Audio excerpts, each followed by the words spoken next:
Friday Heaters. We're here with Emma Webster. Hey. It's time. Studio visits. What you've all been waiting for. Let's get into it. Okay, so just as important as your artistic process is also the studio and the space. For those of us that don't get to hang out in super epic, badass artist studios, before we get into the art, tell us about this cool place that we're in. My incredibly clean warehouse, you mean? Oh yeah, we want the texture. Yeah. We want the.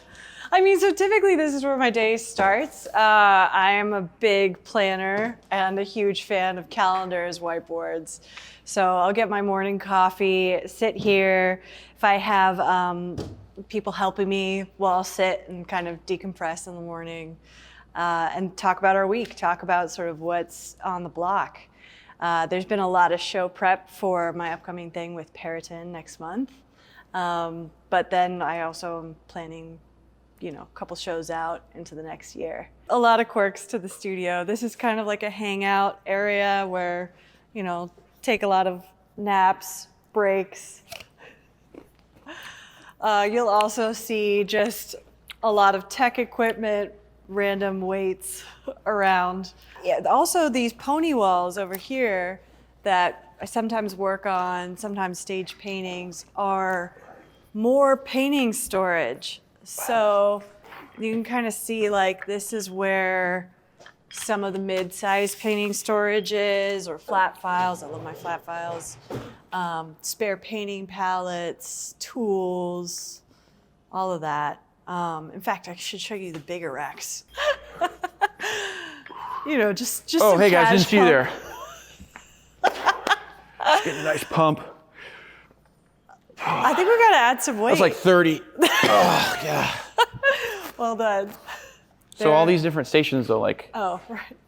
are these mobile? Are these move around a lot? Are they? Everything in the studio is on wheels because I'll move things around based on where I want to paint, what I'm feeling, where the light is good.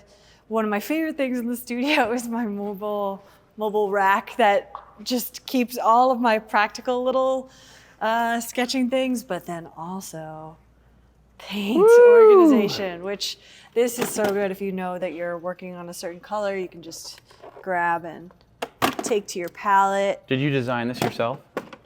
I mean, kind of. Uline designed it, but I commandeered it. Yeah, well, I feel like you can claim that. I can show you my palette, how I typically kind of paint. So, not that clean right now, but I love a mobile workstation that can go up and down. So this, hold on, let me rotate.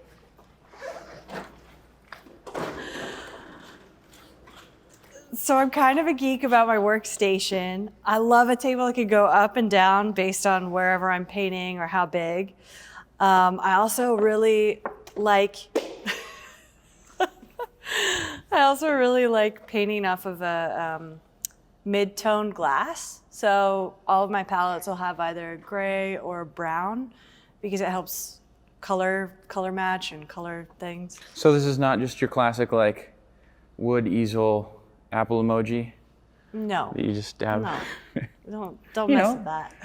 So this, but this is glass. So you put paint on this. Yeah. Okay. I mean, the glass palette is standard, but I would say Okay. a mid-tone is maybe a Okay. nuance, a trick of the trade. Sweet. I like to use a lot of Numaglip in my paint, which adds a kind of satiny, fast dry quality. I do a lot of layers and glazing. Do you make your own paint then?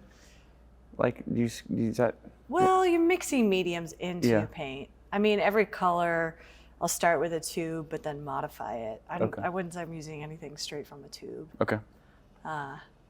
Yeah, and then my brush station is over here, where this is kind of like my general paint cart. It's got everything from my mediums to Gamsol to chip brushes, safflower oil, all of my yogurt containers.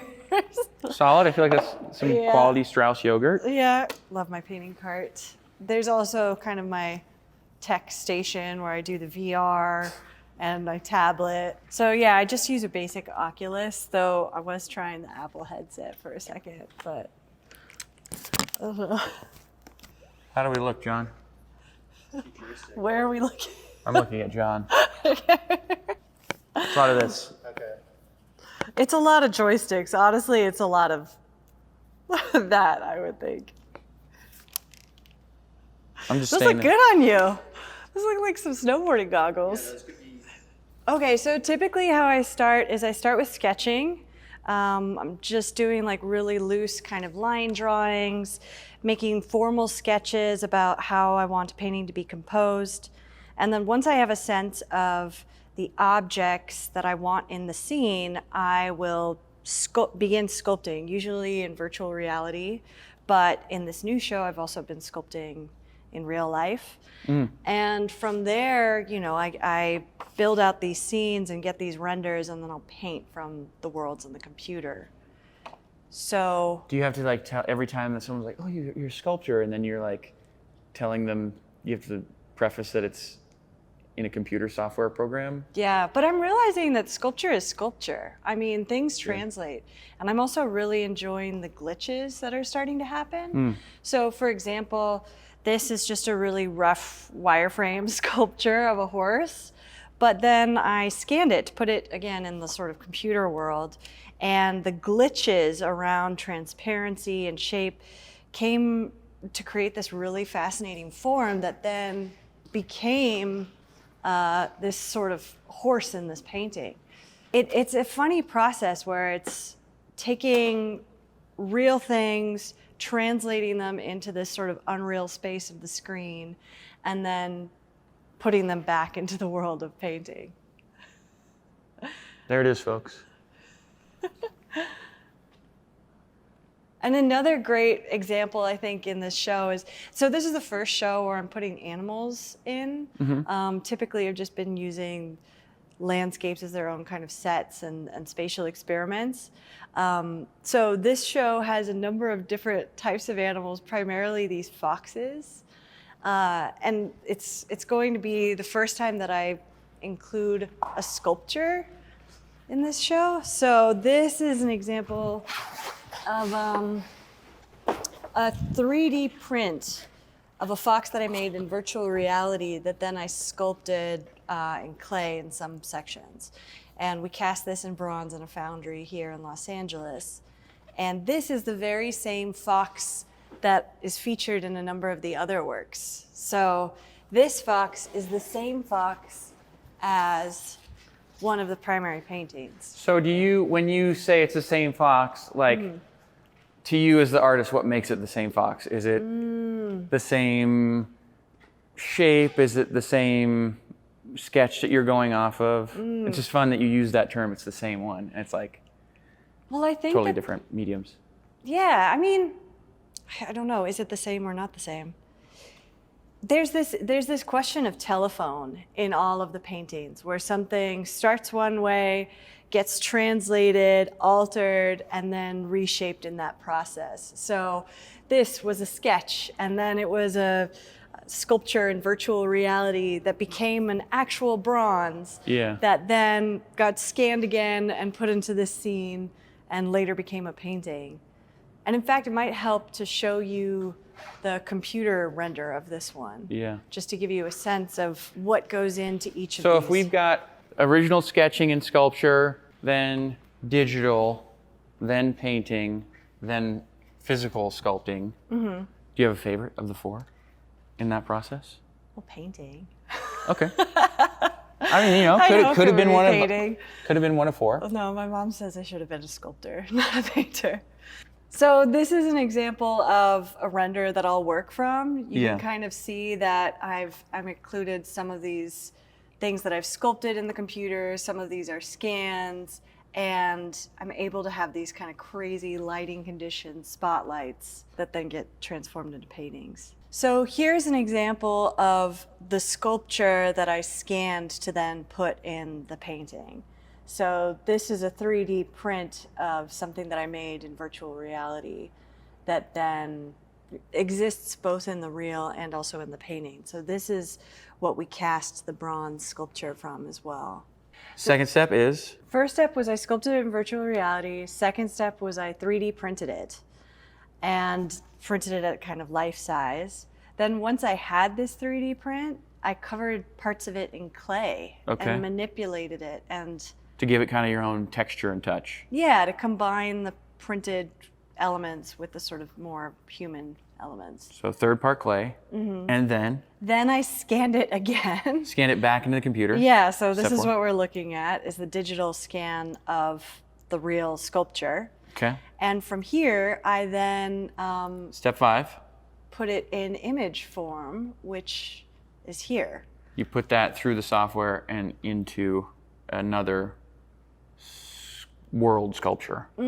So this is using Blender, which helps me figure out the lighting conditions, and I can create spotlights and all sorts.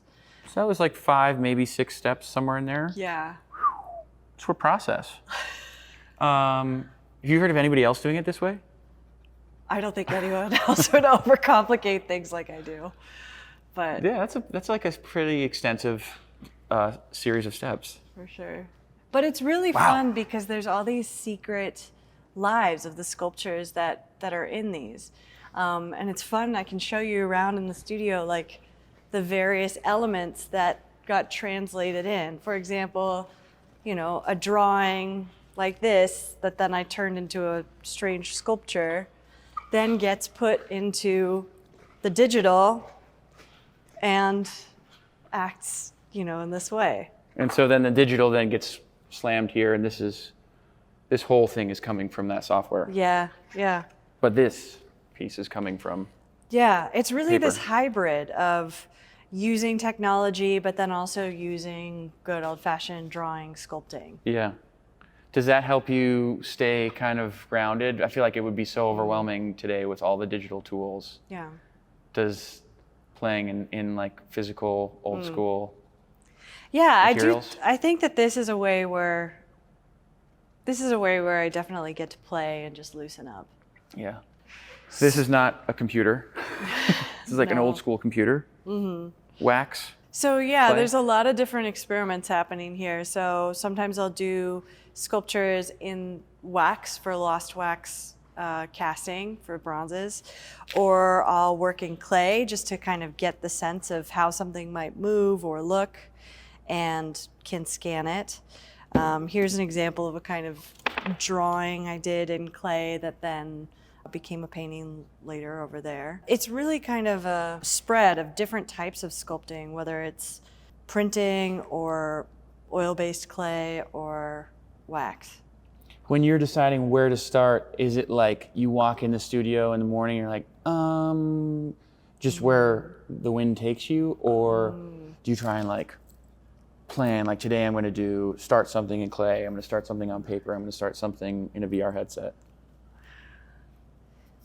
I mean, every day's different. What's cool about working this way is I can kind of follow my own heart's desire. And if I'm having days where I'm not feeling sketching, then I find that doing something, moving my hands and making sculptures is a really fun way. But there's so many different ways of getting excited about it that I never feel bored.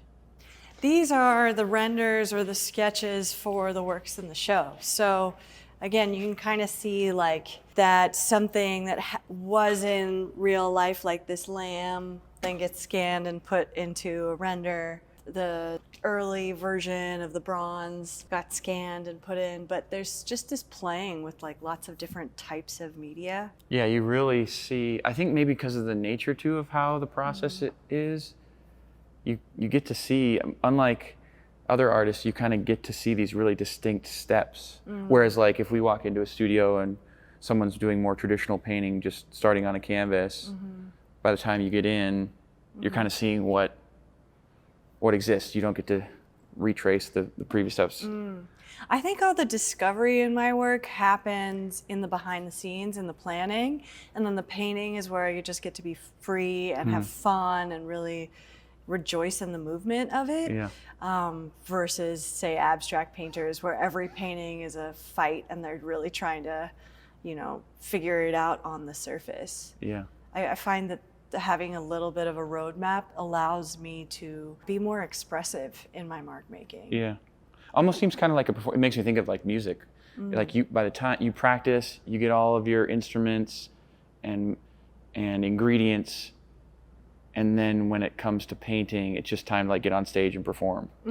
Exactly. Like you don't have to, you know the song, you, in a sense, you know the songs, you know exactly what you're going to paint, but then you get to throw Just the like paint that. around. For sure. Yeah, easy, just do this. And it's like, but I hear you use the word sculpture a lot. And I think at the same time, you're known for painting. So can you really like take us through where sculpture starts for you and how it shows up in the process? Yeah, that's a really good question. I got into sculpture mainly as a way of creating more realism in my paintings. That I found that when I was just sort of sketching from line drawings, I didn't understand how light moved around things. I didn't understand spatial relationships. Everything had this sort of flat pop-up sensibility in my paintings. So I just started with simple little dioramas at first, and then I found that the more— What are those out of? Like, those were just, I don't know, paper, cardboard, paper dioramas, in grad school. Yeah. And then I think I realized that the more elaborate the sculptures were, the more I could really control every little part of the scene. And so I started using VR as a way of sculpting every leaf, sculpting every tree in these elaborate landscapes. And now I'm kind of interested in sculpture in real life. And so what I'm starting to do now is to 3D print some of the assets that I've been making, modify them in real life, maybe scan them again and bring them back. So there's more of a back and forth between the world of the sculpture and then the world of the painting. So yeah, this is an example of like, you know, an animal that didn't live in reality until it was printed. And then I've been sort of working through it, thinking about it maybe as a bronze, but I enjoyed the strange material textures and colors so much that it became the inspiration for this painting in the show. So before reality, this lived in software. Yeah. And I mean, there's a lot of the paintings that half live in the computer, half live in real life. Yeah. Clearly, we've got other ingredients going on in this series of work. You're prepping for a new show this fall. Tell us about, where's the show? What's the show? So I have a show that's coming up with Periton in Paris. Okay. The show's called Engine of Beasts. And yeah, it's not a complete departure from landscape, but I'd say that I'm complicating the landscape by bringing in animals. Yeah. Yet I'm approaching animals kind of like how I was approaching the landscapes, where they're actually still lifes. So every time you see a fox, it's not a fox from the zoo or from outside. They're these fabrications that I've made.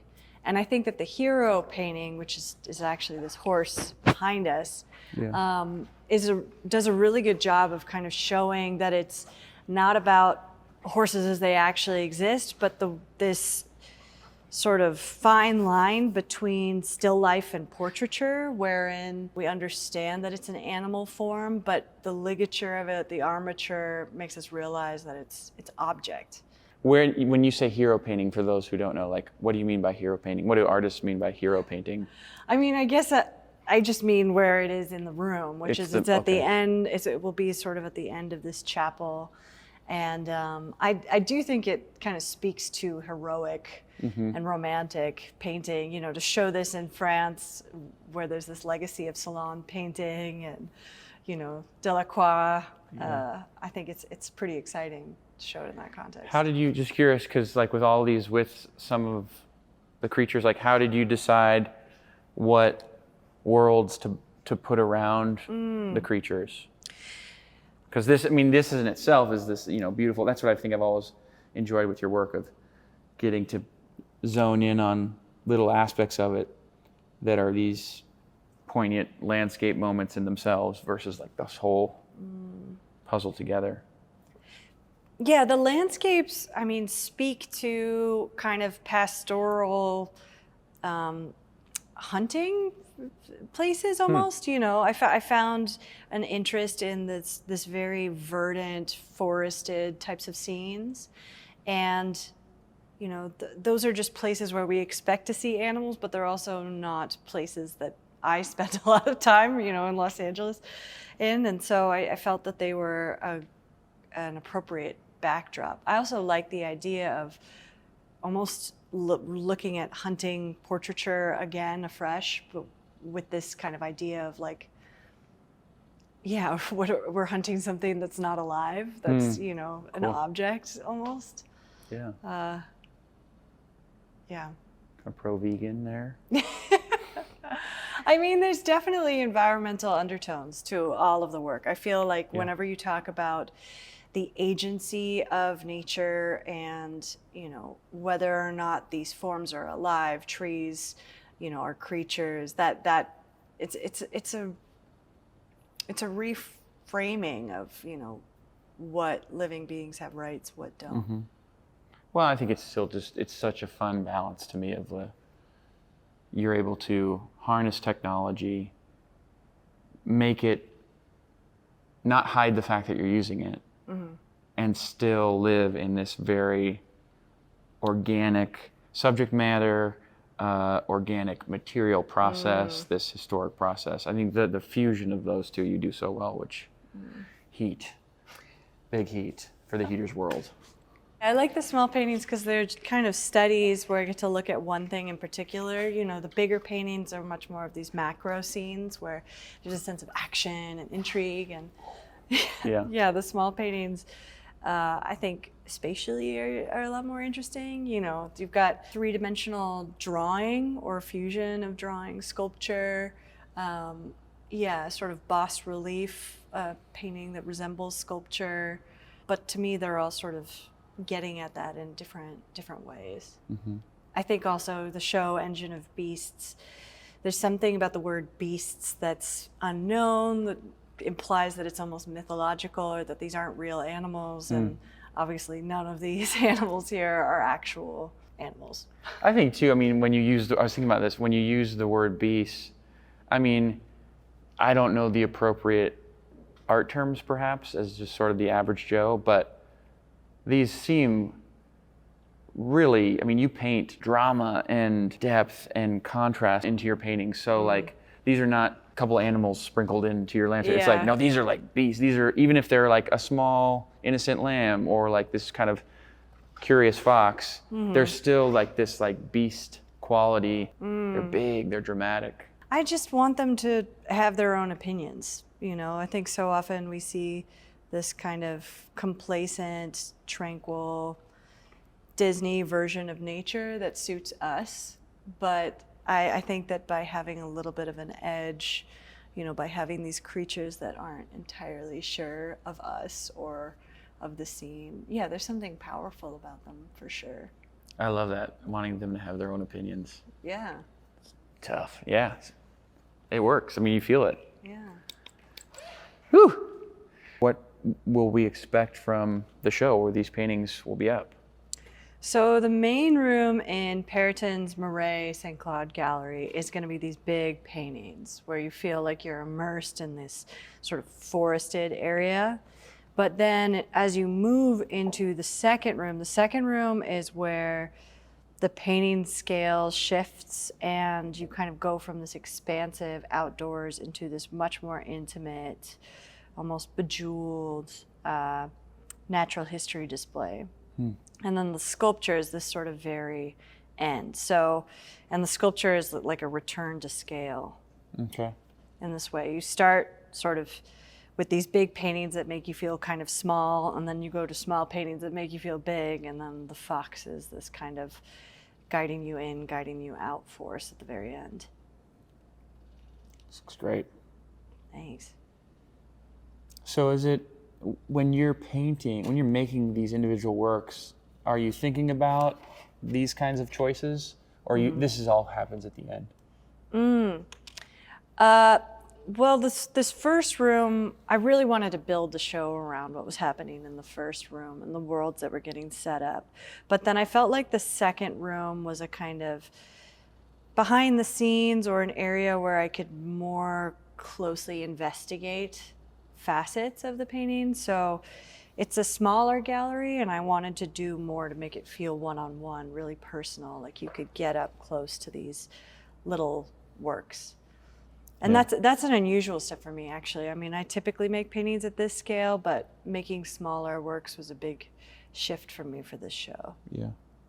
Oh man, I can't wait. So are you excited, relieved, stressed? Where are you at right now? So we've heard your painting ship tomorrow Yeah. to Paris. What are your emotions like the day before they ship?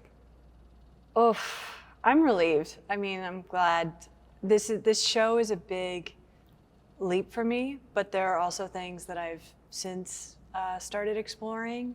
And so I see this show as a kind of breadcrumb into a much more diverse conversation around still life. And I'm curious to see what people think of the show, because I think there's a lot of leaps happening, but we'll find out. Good. It's good to be relieved. Good Yeah.